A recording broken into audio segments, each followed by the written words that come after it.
गोरखपुर से इस वक्त की सबसे बड़ी सियासी खबर। मुख्यमंत्री योगी आदित्यनाथ ने समाजवादी पार्टी और कांग्रेस पर अब तक का सबसे तीखा हमला बोला है। पिपराइच के बांस स्थान में 500 करोड़ रुपए की विकास परियोजना की सौगात देते हुए सीएम योगी ने मंच से गरज कर विपक्ष को कटघरे में खड़ा किया। मुख्यमंत्री ने दो टूक कहा कि कांग्रेस ने हमेशा हिंदू आस्था के साथ खिलवाड़ किया और पूर्व राष्ट्रपति राजेंद्र प्रसाद के सोमनाथ मंदिर जाने तक का विरोध किया। वहीं समाजवादी पार्टी पर सीधा प्रहार करते हुए सीएम योगी ने कहा कि सपा का इतिहास राम भक्तों के खून से सना हुआ है।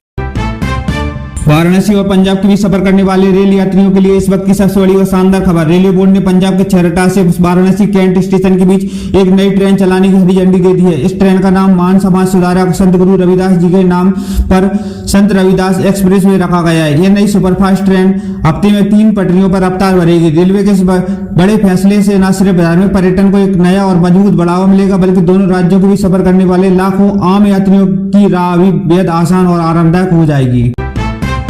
मझौला थाना इलाके में एक दलित महिला को धोखे से घर बुलाकर पिस्टल की नोक पर उसका धर्म परिवर्तन कराने और निकाह का दावा बनाने का सनसनीखेज आरोप लगाया। इतना ही नहीं, पीड़िता को कई दिनों तक बंधक रखकर प्रताड़ित भी किया गया है। महिला की शिकायत पर मझौला पुलिस ने तुरंत एक्शन लेते हुए मुख्य आरोपी सुल्तान सलाउद्दीन और उसकी पत्नी मेहनाज बेगम को गिरफ्तार कर जेल भेज दिया है। अयोध्या के राम मंदिर से इस वक्त की बड़ी खबर।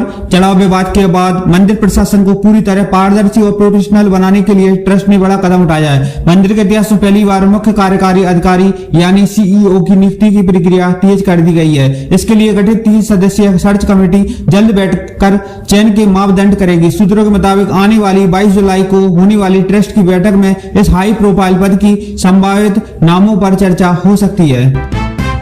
प्रयागराज से इस वक्त की सबसे बड़ी और सनसनीखेज खबर। पुलिस और नारकोटिक्स टास्क फोर्स की संयुक्त टीम ने ड्रग तस्करी के बहुत बड़े इंटरनेशनल सिंडिकेट का भांडाफोड़ किया है। औद्योगिक क्षेत्र में सरस्वती हाईटेक सिटी के पास एक अंतर्राष्ट्रीय कुख्यात तस्कर आलोक त्रिपाठी को रंगे हाथ दबोचा है। इस साथ तस्कर के पास 515 ग्राम हाई क्वालिटी स्मैक बरामद हुई है, जिसकी अंतर्राष्ट्रीय बाजार की कीमत करीब 1 करोड़ 30 लाख रुपए की आंकी गई है। पुलिस के मुताबिक यह तस्कर सीधे इम्फाल से नशीले पदार्थ की खेप लाकर उत्तर प्रदेश के अलग अलग जिलों में सप्लाई करता था।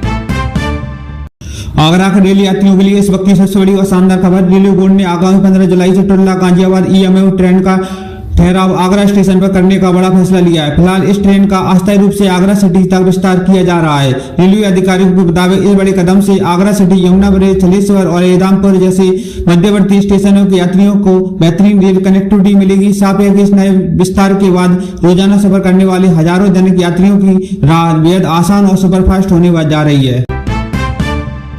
हाथरस से इस वक्त की एक बेहद डरावनी और बड़ी खबर। यहाँ के कस्तूरबा गांधी बालिका आवासीय विद्यालय में शॉर्ट सर्किट की वजह से अचानक भीषण आग लग गई। स्कूल परिसर में आग की लपटें उठती देख वहां मौजूद छात्राओं और शिक्षकों में हड़कंप मच गया और चारों तरफ अफरा तफरी का माहौल पैदा हो गया। स्कूल स्टाफ ने तुरंत सूझबूझ दिखाते हुए पुलिस और दमकल विभाग ने को इसकी सूचना दी, जिसके बाद फायर ब्रिगेड की गाड़ियों ने मौके पर पहुंचकर आग पर काबू पाया। मामले की गंभीरता को देखते हुए जिले के डीएम और एसपी खुद भारी पुलिस बल के साथ स्कूल पहुंचे और छात्राओं का हौसला बढ़ाते हुए घटना की जांच शुरू कर दी है।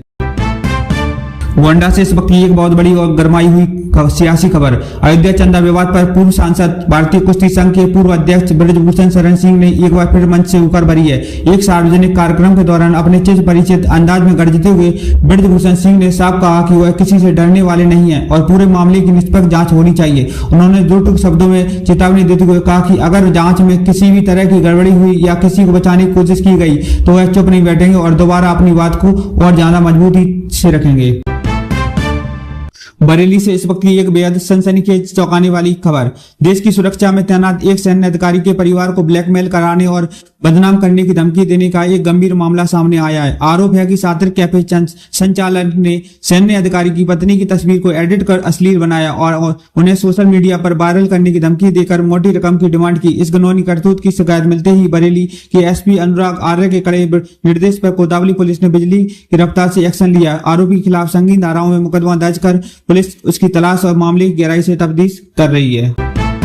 पुलिस ने फर्जी दस्तावेजों के सहारे जमीन का अवैध सौदा करने वाले एक सातिर जालसाज गैंग का पर्दाफाश किया है। बद्दूसरा थाना पुलिस ने कूटचरित दस्तावेजों के आधार पर फर्जी बेनामा कर 45 लाख रुपए की धोखाधड़ी करने वाले गिरोह के 6 सातिर ठगों को दबोच लिया है। पुलिस ने इन जालसाजों के पास से वारदात में इस्तेमाल की गई एक सफेद स्विफ्ट कार भी बरामद की है। इससे बड़े और संगठित जमीन फर्जीवाड़े का भंडाफोड़ होने से के बाद इलाके में भूमाफियों में हड़कंप मच गया। फिलहाल पुलिस पकड़े गए आरोपियों से कड़ी पूछताछ कर रही है और इस सिंडिकेट से जुड़े फरार अन्य आरोपियों की धरपकड़ के लिए ताबड़तोड़ छापेमारी की जा